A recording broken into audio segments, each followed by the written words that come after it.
अपनी जगह पर थम गया और फिर उसकी हंसी छूट गई। अरे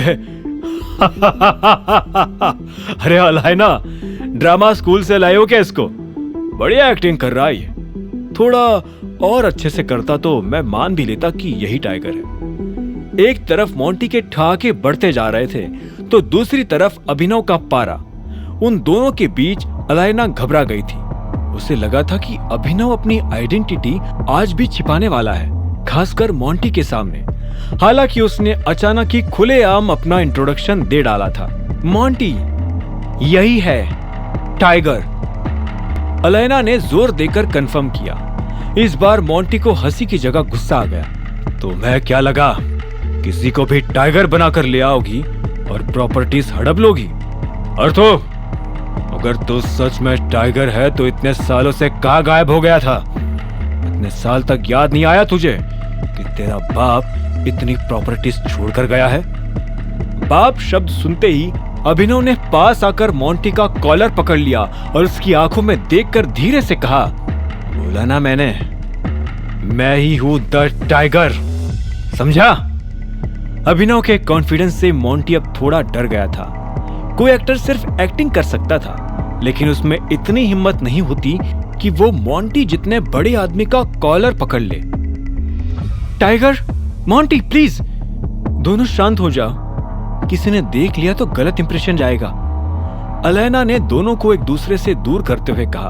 अलायना, सच सच बताओ, कौन है यह आदमी? मोंटी ने कहा। अलायना ने आह भरी और कहा, बस यार, अकरम कहाँ है? अब उनसे जाकर ही मिलना पड़ेगा। अलायना अपना फोन निकालकर अकरम का नंबर डायल करने लगी और घर के अंदर चली गई। मेन गेट के पास अब अभिनव और मोंटी अकेले खड़े थे। कुछ सेकंड्स की चुप्पी को फिर मोंटी ने ही तोड़ा। कहा था टाइगर इतने सालों से जंगलों में हिरन का शिकार कर रहा था। किसी फोटोग्राफर ने तेरी फोटो भी निकाली होगी। इसी टीवी चैनल पर भी आ गया होगा तू गलती से, है ना? मोंटी ने अभिनव की ओर तंज कसा। मोंटी अभी भी इस बात को मानने के लिए राजी नहीं था कि उसके सामने खड़ा शख्स टाइगर था। अपने बाप से क्यों नहीं पूछता कि मैं इतने सालों से कहा था? अभिनव अचानक बोल पड़ा, जिससे एक पल के लिए मोंटी शॉक्ड हो गया। क्या बोला बे तू? मोंटी ने दांत पीसते हुए कहा। अभिनव उसकी ललकार सुनकर उसके और पास आ गया। एक बात सुन, मैं इतने सालों से गायब था तो मजबूरी में, ना कि मर्जी से। ये तो बिल्कुल मत सोचना कि जिम्मेदारियों से भाग गया था। मैं भागा था तो किसी की वजह से। अभिनव की बात सुनकर मोंटी ने पलक झपकाई और फिर वो बोल पड़ा, देख, मुझे बहुत गुस्सा आ रहा है। इससे पहले कि मैं तेरे दांत तोड़कर तुझे बाहर गार्डन में गाड़ दूं, सीधा सीधा बता दे, कौन है तू? मोंटी का जवाब सुनकर अभिनव भी दांत पीसकर बोल पड़ा, गुस्सा तुझे नहीं, मुझे होना चाहिए, क्योंकि तेरे बाप ने ही मेरे पिता को गोली मारी है। अभिनव चिल्ला पड़ा, जिसके साथ ही मोंटी की भी आंखें फटी की फटी रह गई थी।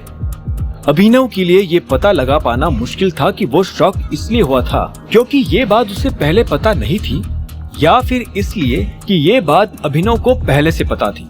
अभिनव खुद भी ये बात बोलने के बाद मन ही मन अफसोस कर रहा था। उसे लग रहा था कि इमोशनल होकर उसने जल्दबाजी कर डाली थी।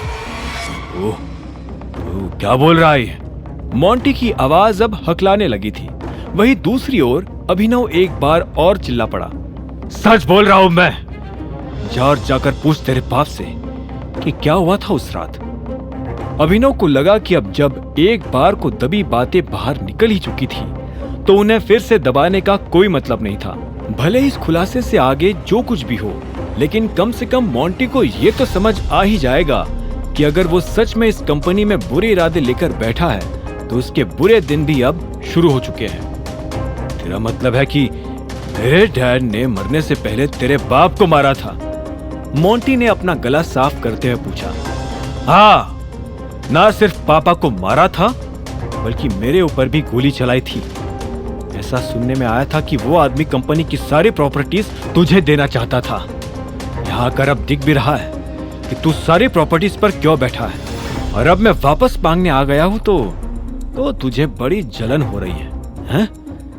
अभिनव मोंटी की आंखों में इस कदर घूर रहा था मानो वो उसकी आत्मा में देख पा रहा हो। मोंटी को भी अभिनव की बातें सुनकर गुस्सा आ गया।